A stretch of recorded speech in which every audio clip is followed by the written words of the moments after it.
New Thinking Aloud is presented by the California Institute for Human Science, Mind, Body, Spirit University, a leader in fully accredited in-person and online U.S. college degree programs in the topics we cover here. Visit their website at cihs.edu.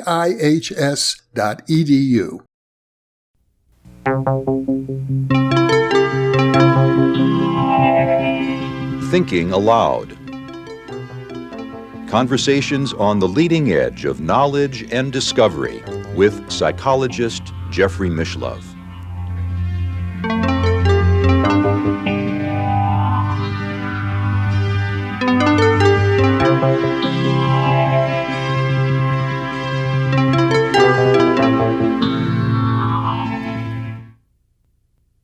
Hello and welcome. I'm Jeffrey Mishlove. Our topic today is the planetary birth. With me is Barbara Marx Hubbard, a noted author, statesperson, philosopher, and mystic. Barbara is one of the founders of the Congressional Clearinghouse for the Future. She's a founding director of the World Future Society and is the founder and president of the Foundation for Conscious Evolution, co-founder and president of the Foundation for Conscious Evolution. She's the author of a number of books, including An Evolutionary Journey, The Hunger of Eve, and the Book of Co-Creation. Welcome, Barbara. Thank you, Jeffrey. It's a pleasure to be with you. I'm really happy to be here. Your life has been characterized, I think, by a philosophical search to understand the nature and the meaning of the enormous power that human beings have developed. Well, it started in 1945 when America dropped the bomb on Japan. Mm-hmm. And I had this instant question, is what is the meaning of our power that's good? You were a teenager at the time. I was 15 years old, and I was an American, a typical American, and I felt that we were going somewhere good. And all this progress and all this power was for the good. But I suddenly saw it could be for the total destruction. Yes. And if we continued to work in the direction we were going, maybe civilization itself would be destroyed. So the first question is, what is the meaning of this power? What's the meaning of Western civilization, of science, industry, technology, that is good? And I started to read through world literature to find an image of the future commensurate with our new power, and I couldn't find it.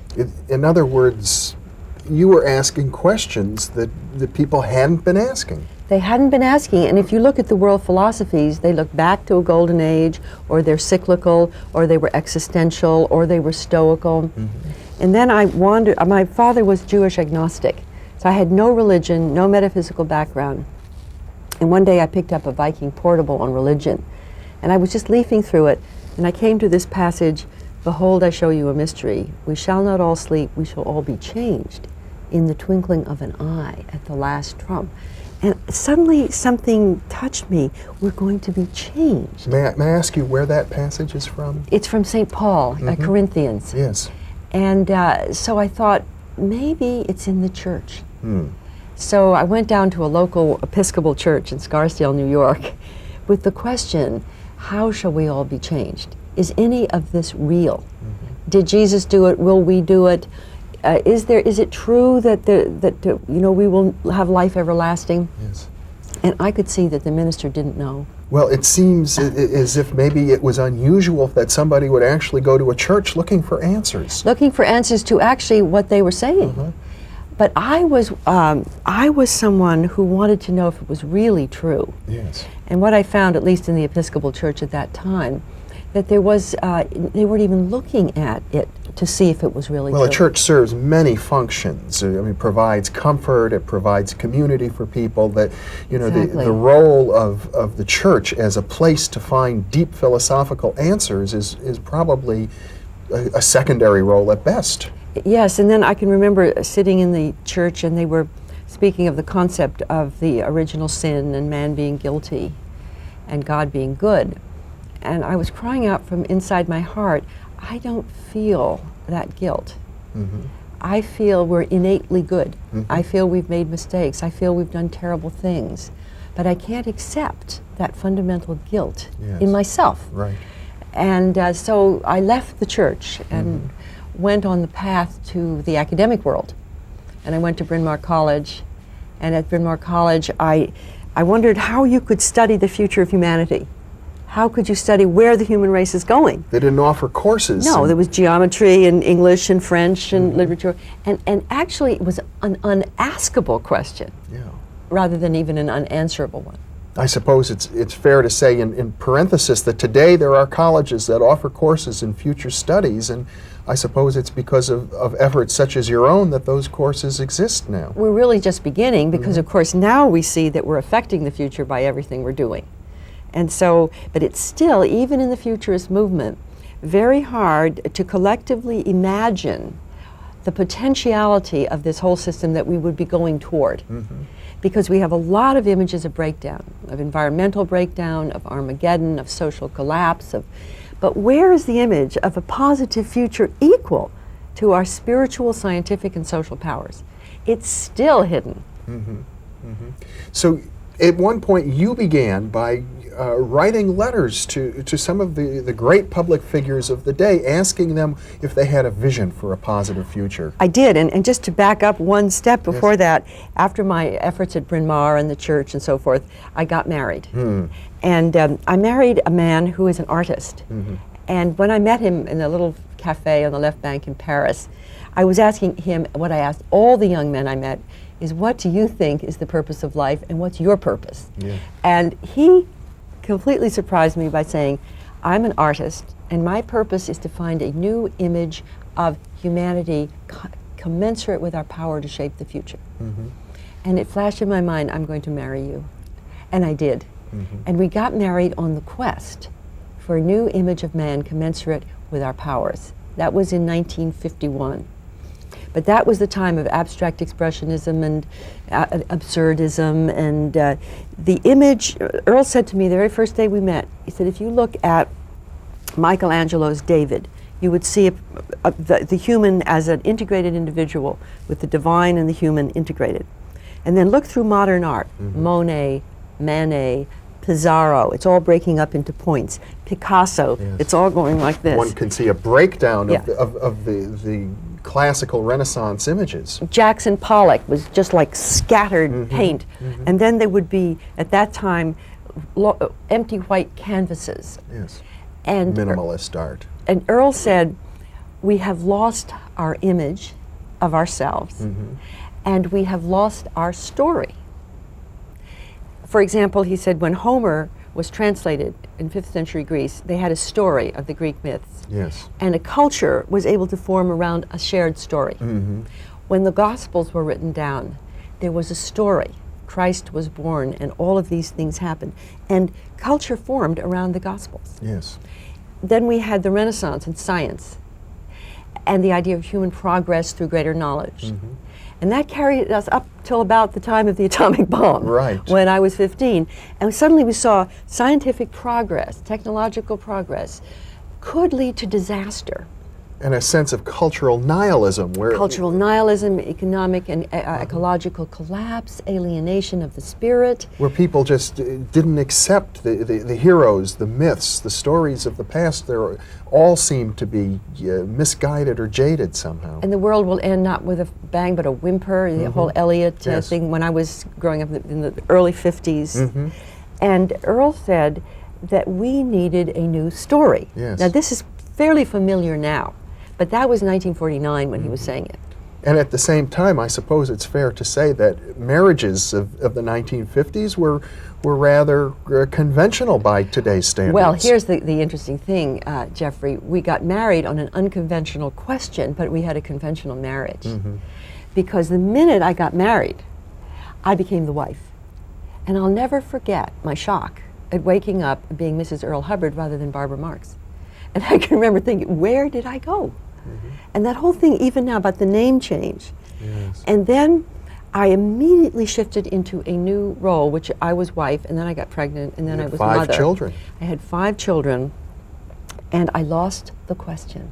And I almost lost my soul, even though I loved my husband and loved my children. And in my early 30s, I really felt like I was dying. And there I was on the external level with wonderful children and a husband I loved, but dying inside. And I'll tell you what saved my life. The first lifesaver was Abraham Maslow's toward a psychology of being. Yes.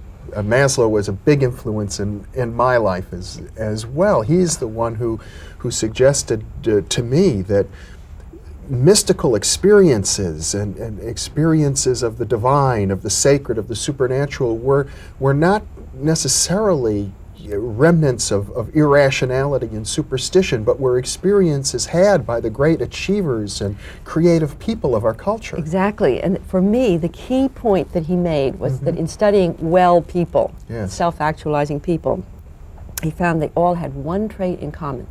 They all had work that they considered intrinsically valuable and self-rewarding. Yes, that's the whole idea of self-actualization. Self-actualization and chosen vocation seemed psychologically to be connected. Yes. So I suddenly saw my problem, in quotes, was that I had not found my vocation. Motherhood is not necessarily a vocation. Now, 30 years later, when people choose to have a child, parenting is becoming a vocation because it's chosen. It's a choice. But I was the last generation to have babies without thinking. That what Margaret Mead called mindless fecundity. I was one of them. I mean, just because, you know what? We didn't know what else to do. And I didn't have babies because I thought I should be a mother, or even, I loved my children, but I really wasn't innately a mother. You were living out a pattern unthinkingly. Unthinkingly, and I was trying so hard to live up to a cultural image of someone who was completely happy taking care of children and taking care of her husband.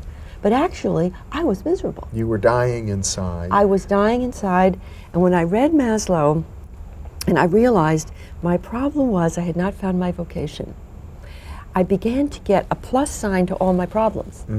Instead of the Freudian analysis, which is I'm sick, I'm neurotic. Maslow, as you know, said the higher growth needs are not neuroses, they are normal. So I normalized my desire for something more. Yes. Instead of putting a negative, I put a plus on it. And this is when you began Then writing. I began, and I want to tell you the Yes. first answer to my question, what is the meaning of our power, came from Maslow for me, which is the meaning of our power is to release the individual creative potential of each of us for chosen work. Because if you live in a very traditional society and you have no mobility, no education, live short lives, you don't have a chance to find that unique creative potential. Right.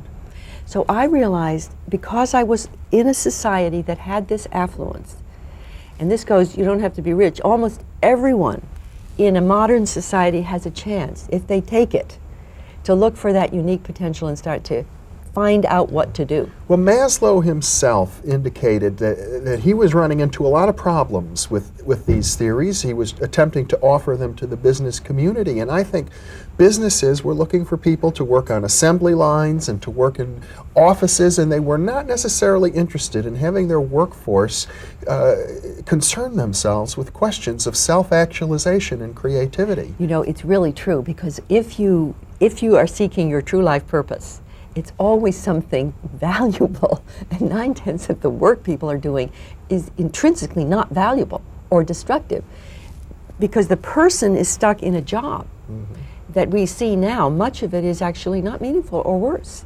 I mean, making products that are consuming the environment and destroying and are addictive and consumptive, and so I mean, this is a very radical statement you're making here. if you want to take a radical social view, Yes. it would be a society in which each person is able to actualize their unique potential in chosen work with partners they love for the good of the whole. Yeah. Now it let's take sounds a jump. wonderful. It does sound like a very different future than. Well, at least it's a vision. Yes. And I personally believe that if we get through this, what I call the planetary birth period, this period of maximum danger on the planet, that we will find that we do have the technological capabilities to support, if we control our population and shift our military expenditures, that we actually have the resources to support a world in which each person becomes free to find their unique potential and give it. Yes. So I say that's a goal. And of course, this was your own personal struggle. And when I found it, the most important thing that happened to me was to find one other person who fully got it. Yes. And I happened to meet a man called Dr. Jonas Salk. A very well-known man. And I heard about him. I wrote him a letter about certain things, a theater of the future. Salk is, we should say, is the inventor of the polio vaccine. Right. And also the author of a marvelous book on intuition. He is, I know. Yes. And he had an idea about a theater of man to dramatize human evolution as learned through biology and the human wisdom. Yes. And he wanted to do it at the Salk Institute. So I wrote a letter out of the blue about what this should be. You know, taken from my journal writings, and here I am, the mother of 5 in Lakeville, Connecticut, right? This is what the theater of man should be. So one day Jonas Salk called me up, and I was there with my 5 children, and he said, "You have stated my dream. I'd like to take you to lunch." So he came to my home in Lakeville, Connecticut, and took me to lunch in New York. And I'll never forget it. I started to tell him all the things that were wrong with me. I wanted to be in the future. I saw the connections. I saw more coming. He said, "Wait a minute. That's not what's wrong with you. That is exactly what's needed by evolution now." And I can remember pretending I had hay fever. I was crying in the car because somebody recognized the characteristics and that affirmed them. He was looking at your deepest longings and acknowledging you and saying, you know, this isn't sick, this is healthy. And just that, my daughter Woodley said to me, "Mom, you transformed from a cave-age lady to a space-age lady in 6 months." Because that's when I wrote the letter to the 1,000 people. I called up Abraham Maslow, and I took him to lunch. I kept taking people to lunch. That was my way. I found you could really call anybody. And Maslow gave me his list of 300 Eupsychian network, which was the network of good souls. People who were looking at the concept of self-actualization and attempting to promote it and develop it in their work. And then Jonas gave me names, and other people gave me names, and I collected 1,000 names. I wrote them all. What do you think is the next step for the future? And this is the early 60s. Late 60s. Late 60s. 67, 68. And here you are, a housewife and mother of 5, writing letters to many of the leading intellects and thinkers of the day. And Father Thomas Burton and Lewis Mumford and this one and that answered, and then I'd invite them to lunch. And one point here for everybody to know is that if you get what I call vocational arousal, if you get turned on to a life purpose, and you start following that compass of joy, it will lead you to certain actions. And even if it seems beyond you, if you take them step by step, like writing letters or making telephone calls or going to a conference or meeting somebody, then it opens up. And the result is you become a self-actualizing person. And I must say, for all the challenges that's involved with that, it has been a great life for the last 30 years. Yes. So, as you were developing this notion of self-actualization and that this was the purpose of the enormous power that we humans have accumulated, especially in Western civilization, you also still felt a certain level of dissatisfaction, of unfulfillment. Well, that was just the beginning. The second great thinker was Teilhard de Chardin. Yes. And his book, The Phenomenon of Man. He was a Jesuit priest. Yes, a paleontologist. He was banned by the church in his lifetime. I think he died in 57. But his books were just getting known in the 60s when I read them. And can you talk about his theories? Well, the theory that he had, he called it the law of complexity consciousness. And he said if you look at evolution as a spiral, at every turn of the spiral there was a jump in consciousness and freedom through greater complexity, from a molecule to a cell, to an animal, to a human. And then he said planet Earth itself is a living body. Yes. And it is complexifying. And we can see that, all these different interactions and communication systems and so forth. And at some point, this body of our planet will interrelate to such a point that we will experience ourselves as a whole. He wrote about the concept he called the noosphere. The noosphere. We've had the geosphere. We've had the hydrosphere, which is water. We've had the biosphere, which is the living sphere. And then the noosphere is the thinking layer that is of all the human thoughts, cultures, technologies, language. And he said that is as real as the biosphere. It's as if it were the brain of the planet. And Peter Russell has called it the global brain. Yes. And the noosphere, he said, is thickening. And at some point, the noosphere will get its collective eyes. and we will see as a living whole. And I felt, oh my goodness, the meaning of the power is not only individual self-actualization, it's the connection up of a planetary organism to experience itself as a whole. Now, Teilhard, being a Catholic priest, although he was silenced by the church, he had a theological vision of a society moving towards the fulfillment of... Well, he saw God in evolution. Now, the church was afraid of the word evolution, but he saw evolution as the manifestation of God. Yes. And he saw the coming together of the planetary body. He called it, among other things, the Christification of the earth. And for him that meant that the consciousness of Christ, that we all are connected to one another and to God, would become a shared experience on a planetary scale. And that corresponded to my passionate intuition of something great coming from all the power.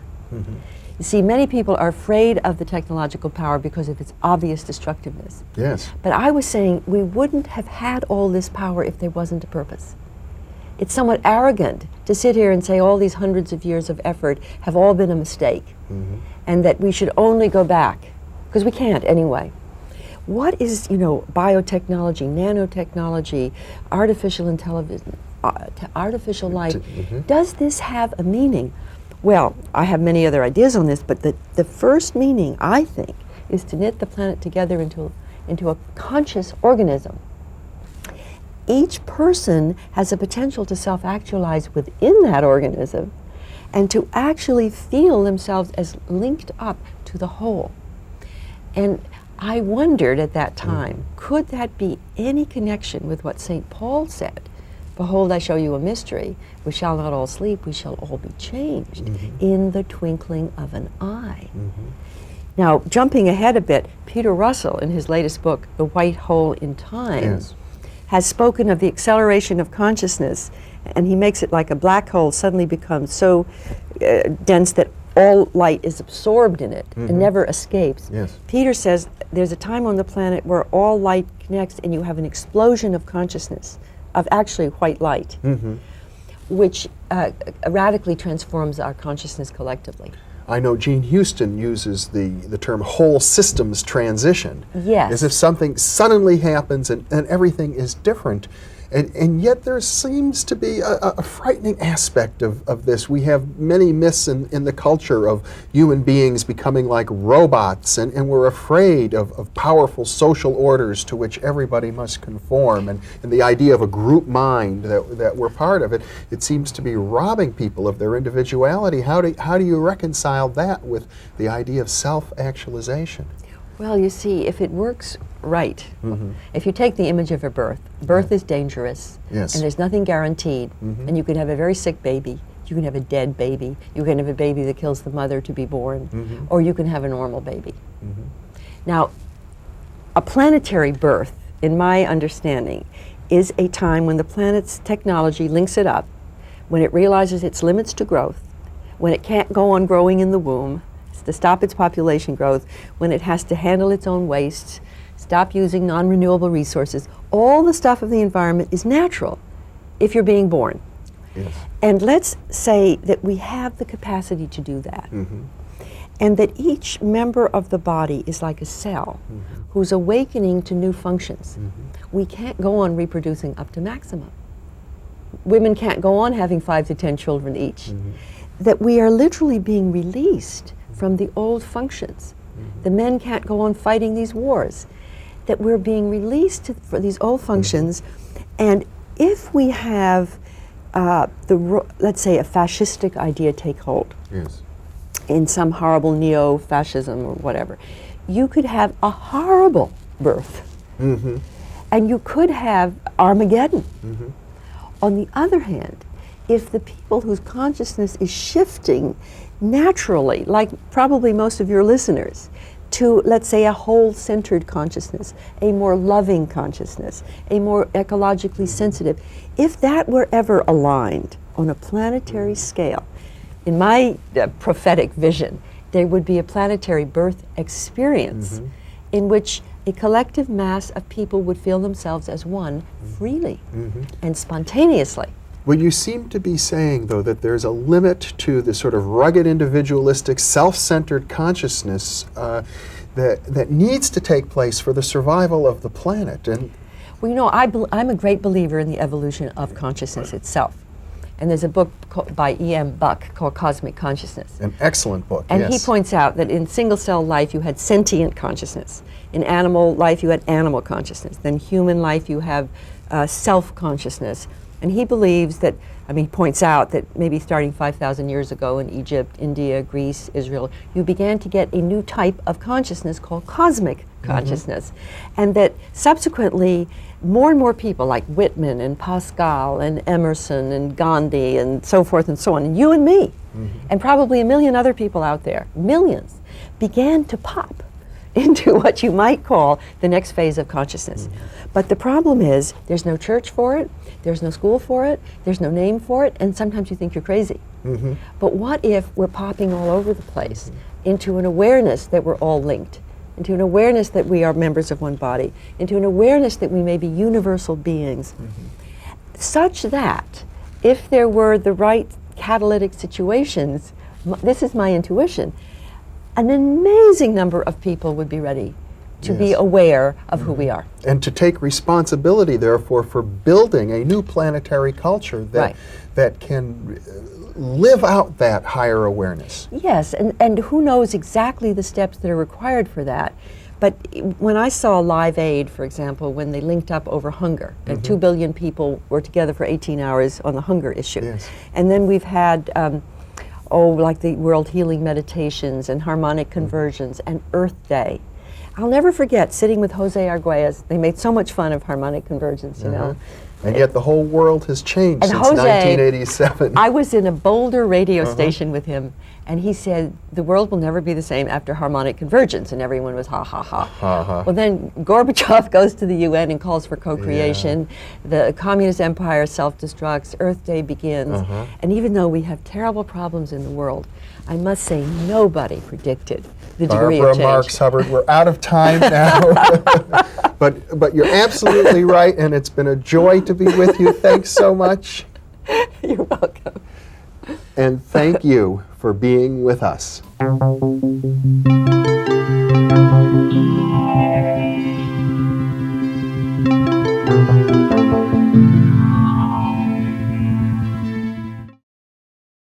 Book 3 in the new Thinking Aloud dialogue series is UFOs and UAP, Are We Really Alone? Now available on Amazon. You can now download a PDF copy or order a beautiful printed copy of Issue 6 of the new Thinking Aloud magazine.